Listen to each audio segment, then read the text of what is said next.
Good morning. आप सभी का मेरे यूट्यूब चैनल पर स्वागत है।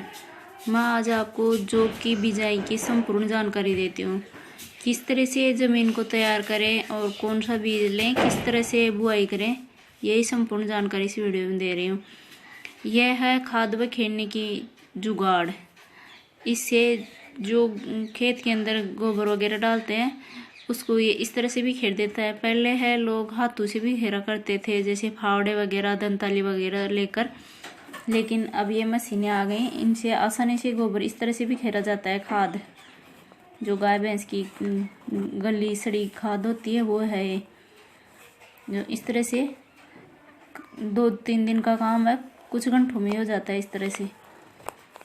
तो यदि आप भी इस तरह से अभी भी हाथों से भी खेर रहे हैं तो हाथों की बजाय इस तरह से ये ट्रैक्टर के जुगाड़ लगाकर और इसे भी खेरेंगे तो अच्छा होगा, बहुत ईजी काम हो जाएगा। इससे किसान को बहुत मेहनत करनी होती थी पहले, लेकिन ये आने के बाद है किसान को जो मेहनत करनी होती थी वो नहीं करनी होती है। इस तरह से पूरा खाद भी खेलने के बाद है ज़मीन में बुआई जुताई करा के और अच्छे से मैज वगैरह लगाकर उसके बाद जो कि बिजाई की जाती है। पहले ज़मीन अच्छे से तैयार रहती है तभी उसमें कोई भी फसल ग्रो करते हैं तो वो अच्छी उपज देती है, नहीं तो उगती नहीं है। उग जाती है तो फिर वो कमज़ोर रह जाती है, पीली हो जाती है और फिर वो अच्छी पैदावार नहीं दे पाती है।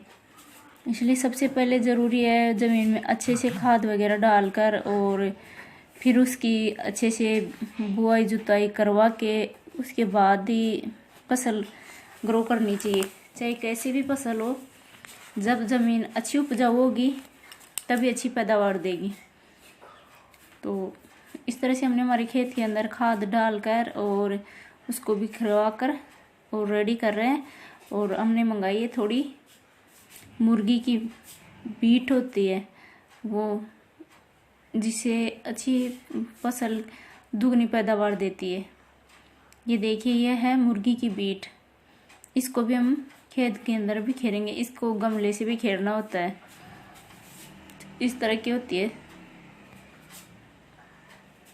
जिसको हम गमले से पूरे खेत में भी खेर कर और फिर ट्रैक्टर की सहायता से इसको जमीन में मिलवा देंगे।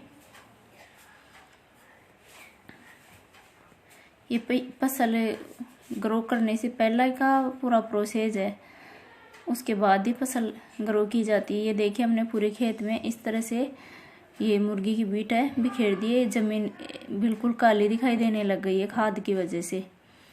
जब अच्छे से खाद डालेंगे तभी अच्छी उपज देगी। इस तरह से पूरे खेत में ये फर्टिलाइज़र है, खाद है, ये डालने के बाद ट्रैक्टर से इसमें कल्टीवेटर की मदद से ज़मीन को अच्छे से सही बनाया जाएगा, इसको बुआई जुताई करके।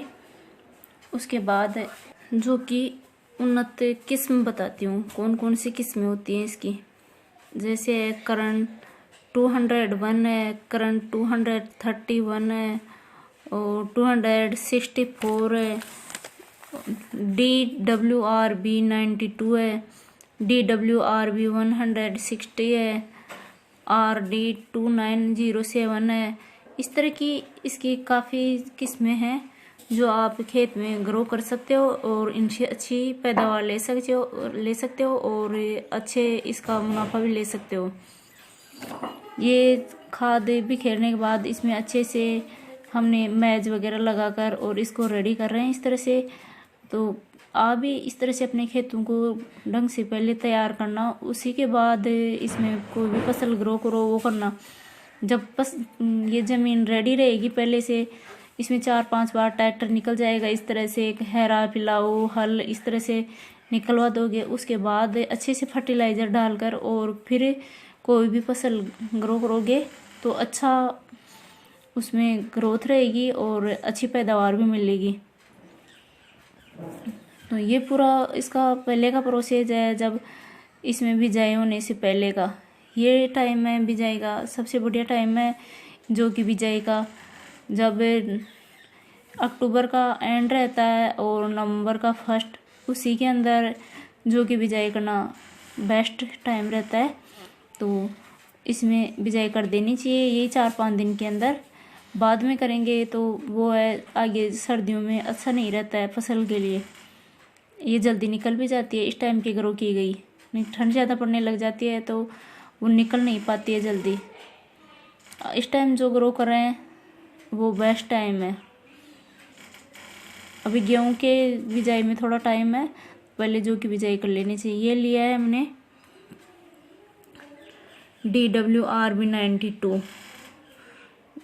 किस्म है इसकी जौ की, वो लिए। और इसको भी ग्रो करने से पहले इसको उपचारित करना जरूरी होता है।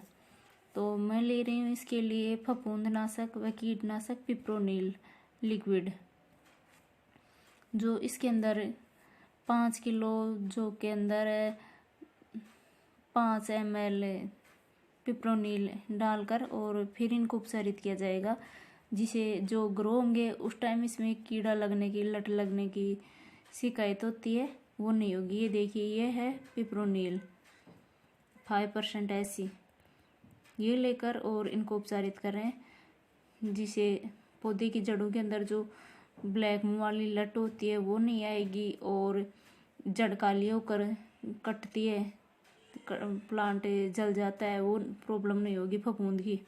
ये फफूंदनाशक और कीटनाशक दोनों है।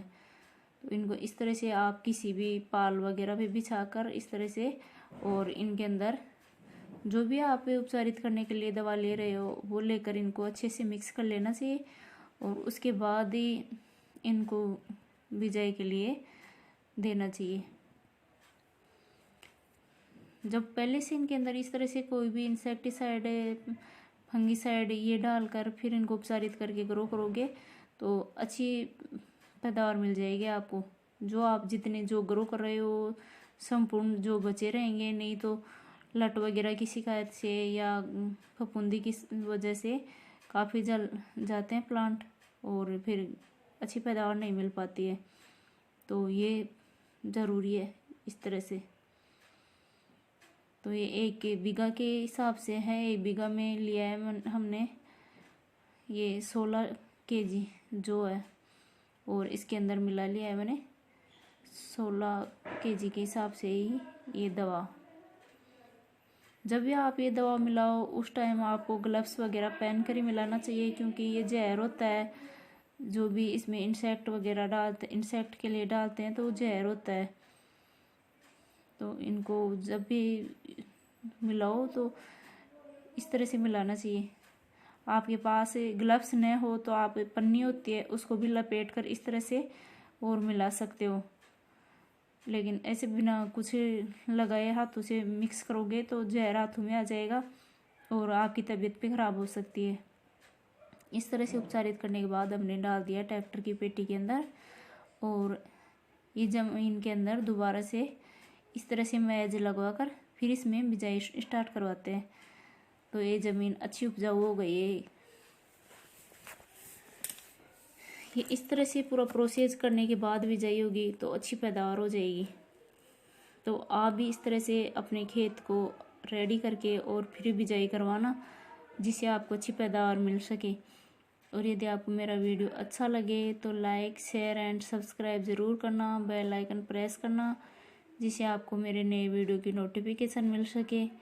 और आप मेरा वीडियो है शुरू से एंड तक देखा करो, जिससे ये समझ आ सके कि कहाँ क्या बताया गया है। आधा अधूरा देखने से कोई मतलब नहीं होता इसका।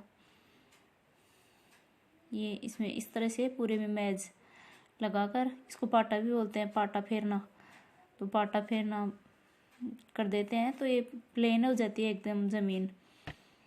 जब प्लेन ज़मीन में इस तरह से बिजाई होती है तो समान मात्रा में बीज गिरता है ज़मीन के अंदर, और अच्छी जब इनकी उगाई होती है, ग्रो होते हैं तो अच्छे से निकलते हैं जो। फिर इनकी निराई गुड़ाई करना भी आसान रहता है, समान समतल ज़मीन में ग्रो करते हैं। तो मेरा वीडियो देखने के लिए थैंक्स।